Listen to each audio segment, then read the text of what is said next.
ဒီမှာဒီအပွင့်အစားလို့ရတယ်ဗောနော်ဒီပွင့်လေဒီမှာဟိုမှာအများကြီးရှိရဗောနော်အပေါ်မှာနေရောဒီမှာပဲတောင်စားလို့ရတယ်ဗောနော်ပါခေါ်လဲတော့မသိဘူးဗောနော်မြန်မာလူကဟာကင်မရာဘာဖြစ်နေလဲ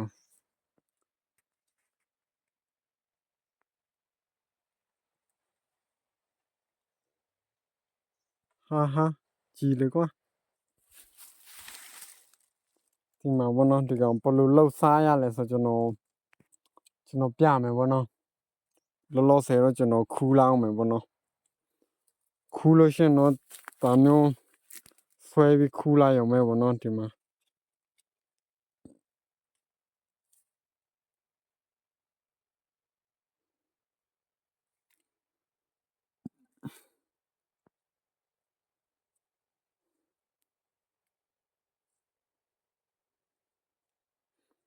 တုတ်စားရတယ်ဗောနော်ဒီကောင်ကပြုတ်ပြီးတော့တုတ်စားရတယ်ဗောနော်ကျွန်တော်ပြန်ပြမယ်ဗောနော်ခုကတော့ထဲတော့နေဗောနော်ခုဒီမှာခုနကျွန်တော်ပြတဲ့အပွင့်တော့အများကြီးရတယ်ဗောနော်ဒီမှာ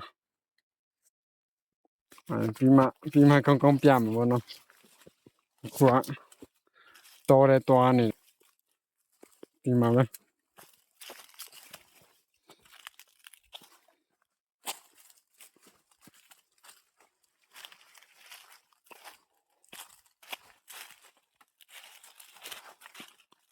ဒါတော့ကျွန်တော်ခင်းသွားရှာနေဗောနော်ရှို့ဖို့ဗောနော်သမင်းဟင်းချက်ဖို့ဗောနော်ထင်ရတော့ခုသွားရှာနေပါတယ်လို့ရှာစရာမလိုတော့ဗောနော်ဒီတိုင်းလာယူရုံပဲဗောနော်မနှစ်ကခုတ်ထားတဲ့ဟာဗောနော်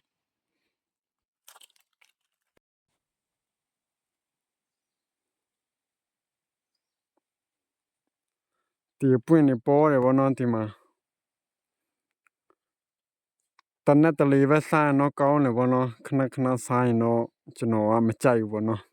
သူကနည်းနည်းခါတယ်ဗောနော်ဒီကောင်ကပြုတ်ပြီးတော့တုတ်စားရတာကဲဒါကြတော့ထင်းရှူးဗောနော်ဒါဒီမှာတော်စီးရဗောနော်ဒီတပင်ကဒီမှာသူများလာပေါက်ထားတာဗောနော်ပစိန်နဲ့ပေါက်တာဗောနော်ဒီမှာ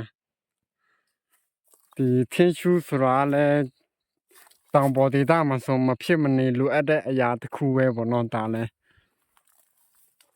ထင်းရှူးသူ့ရဲ့အပင်ကတော့ဒီမှာဗောနော်အမြင့်ပဲဗောနော်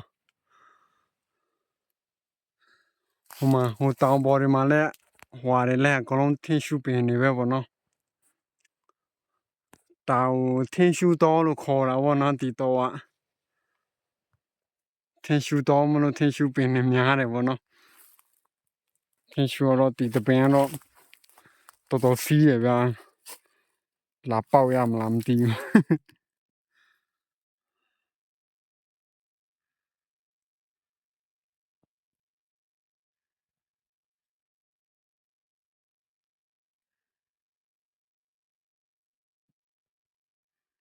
ကြည့်အောင်အကောင်းနေသူတို့ထင်းရှူးတွေရဲ့အစီတွေကိုစားနေလားမသိဘူးနော်